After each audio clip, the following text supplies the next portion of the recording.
Davom etamiz. Samarqand viloyati Ishtixon tumanida faol yoshlar tashabbusi bilan Yashil makon umummilliy loyihasi doirasida yoshlar bog'i tashkil etildi. Tafsilotlar muxbirimiz lavhasida. Samarqandlik yoshlar Ishtixon tuman markazida bog' yaratdi.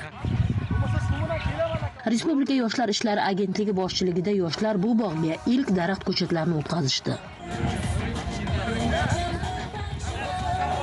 Bunday sa'y-harakatlardan ko'zlangan maqsad xalqimizga xos ezgu fazilatlarni qadrlash, tabiatga oqilona munosabatni shakllantirish, atrof muhitni ko'rkam holatga keltirish deydi yoshlar.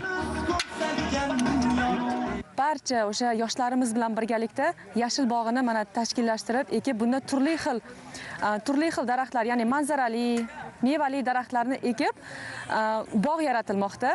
Albatta bu bog'imizni hosilini kelajakda olamiz hamda yoshlarimiz uchun bir kerakli va manfaatli bo'lgan bir bog' yaratiladi. Yashil makon umummilliy loyihasi doirasida tashkil etilgan tadbirda respublika va viloyat yoshlar ishlari agentligi mas'ullari, tuman hokimligi, yoshlar va ekologik harakat faollari ishtirok etdi.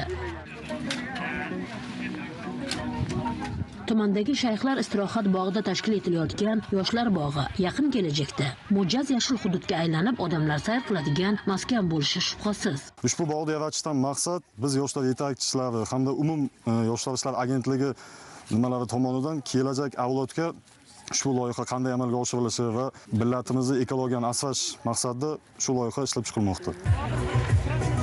Yashil bog' loyihasi nafaqat tabiatni himoya qilish, balki yoshlarni birlashtirish, ekologiyaga bo'lgan e'tiborni oshirishga qaratilgan. Yangi bog'ning barpo etilishi Ishtixon tumani uchun ham muhim qadam bo'ldi. Mo'tabar Nurmuhammedova, Ozodbek Nurmuhammedov, Samarqanddan.